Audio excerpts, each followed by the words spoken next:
2025 6 எழுதி கொடுங்கன்னு நம்ம கேட்டோம். அதுல வருஷம் எழுதுவது எப்பயுமே மரபு கிடையாது. என்னுடைய வார்த்தை தான், அது எழுதி தருவதை விட என்னுடைய வார்த்தை தான் மிக முக்கியமானதுன்னு அவர் சொன்னார். அதிமுக ராஜ்யசபா கடலூர் மாநாட்டில் ஏதாவது இல்ல, அவங்க எங்களுக்கு 5 MP உறுதி செய்த போதே இந்த ராஜ்யசபா சீட்டு உறுதி செய்யப்பட்ட ஒன்றுதான். எழுத்து வடிவமாவே அவங்க எழுதி கொடுத்ததும் உண்மைதான். அன்னைக்கு அதிமுக தலைமை அலுவலகத்திலே அன்னைக்கு நம்ம பிரஸ் மீட்ல சொல்லுவோம்னு நான் சொன்னேன். அப்பதான் அண்ணன் எடப்பாடியார் இப்ப எலெக்ஷன் டைமா இப்ப சொல்ல வேணாம், பின்னாடி சொல்லுவோம்னாரு. ஓகேன்னு அவர் வார்த்தைக்கு நம்ம மரியாதை கொடுத்து வேணான்னு நம்ம அன்னைக்கு சொல்லல. அதுக்கு பிறகு 2025 6 எழுதி கொடுங்கன்னு நம்ம கேட்டோம். அதுல வருஷம் எழுதுவது எப்பயுமே மரபு கிடையாது. என்னுடைய வார்த்தை தான், அது எழுதி தருவதை விட என்னுடைய வார்த்தை தான் மிக முக்கியமானதுன்னு அவர் சொன்னார். ஸோ அதுக்கு மேல அது நம்ம இன்சிஸ்ட் பண்ணக்கூடாதுன்னு நம்ம அதை விட்டுட்டோம். பட் இப்ப சொல்லியிருக்காங்க 2026 உறுதியாக தரப்படும் அப்படின்னு சொல்லியிருக்காங்க. பொறுத்திருந்து இல்ல, எல்லாருமே நினைச்சது 2025 கொடுப்பாங்கன்னு தான் எல்லாரும் நினைச்சது. நாங்க பேசினது அதான். ஆனா அண்ணன் இப்ப அடுத்த தேர்தலை ஒட்டி 2026 தருகிறோம் என்று அண்ணன் எடப்பாடியார் சொல்லி இருக்கிறார். பொறுத்திருந்து பார்ப்போம். பொறுமை பொறுத்தவர் பூமி ஆழ்வார். புரியுதுங்களா? நல்ல பொறுமையா இருப்போம். பொறுத்தார் பூமி ஆழ்வார்.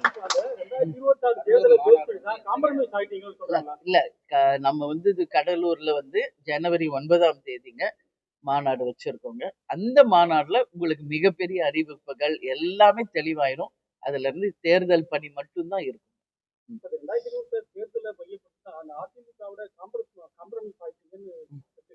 இல்லையே, இதுல காம்ப்ரமைஸ் ஆகிறதுக்கு என்ன? அவங்க எழுதி கொடுத்ததை நாங்க சொன்னோம், சரிங்களா? அது 25 26 நான் எழுதுங்கன்ற போது அது எழுதக்கூடாதுமான்றாரு. சரி, நம்ம ஒத்துக்கிட்டோம். அது 25க்கு பதில் 26ன்னு அறிவிச்சிருக்காரு. அவ்வளவுதான். அதனால பொறுத்தார் பூமி ஆழ்வார். ஆமாங்க, அப்படி வந்தா நல்லதுதாங்க. கூட்டணி ஆட்சி வந்தா ரொம்ப நல்லதுதாங்க, தப்பு ஒண்ணும் கிடையாது. மொத்த பவரும் மொத்த அதிகாரமும் ஒரே கரங்களில் இருப்பதை விட கூட்டணி ஆட்சி என்பது நல்ல விஷயம். மக்களுக்கு நிறைய நல்லது பண்ணலாம். தப்பே அப்படியே ஆளுங்கட்சியே தவறு செய்தாலும் சுட்டி காட்டலாம். நிறைய நல்ல விஷயங்கள் அதுல இருக்கு. இல்ல, சாத்தியம் இருக்குங்க. 2026 அதுக்கான சாத்தியங்கள் இருக்கு.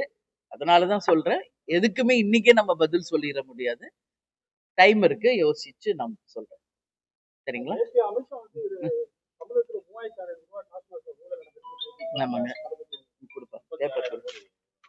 இப்ப நான் எந்த மாவட்டத்துல இருக்கேன்? கரூர் மாவட்டத்துல இருக்கேங்க. சரி, நம்ம எப்ப பாரு கூட்டணி பத்தி அரசியல் பத்தியே தான் பேசிட்டு இருக்கிறோம். ஒரு 5 மினிட்ஸ் மக்களுக்காக பேசுவோம். ஏன்னா அதுதாங்க முக்கியம். இன்னைக்கு மக்களுக்காக பேசணும், மக்களுக்கு நல்லது நடக்கணும். அதுதான் மெயின் அரசியல்ல. பட் நம்ம தமிழ்நாடு எப்படி ஆயிடுச்சுன்னா வெறும் கூட்டணி அப்புறம் தேர்தல் இதை நோக்கியே போகுது.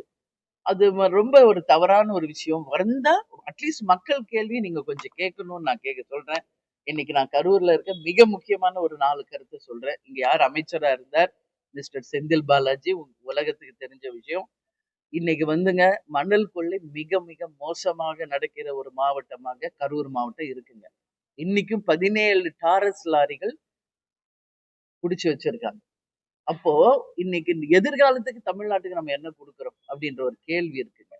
இப்போ இருக்கிற மணலை மொத்தம் கொடுத்த அளவை விட நீங்க அள்ளி அள்ளி விற்பனை செய்து கொண்டே இருந்தால் வருங்கால தமிழ்நாட்டுக்கு, வருங்கால சன்னதிக்கு என்ன மக்களுக்கு இந்த அரசுகள் விட்டு செல்றாங்கன்ற கேள்வி ஒரு மிகப்பெரிய கேள்வி. செய்திகளை உடனுக்குடன் தெரிந்து கொள்ள உடனே சப்ஸ்கிரைப் பண்ணுங்க.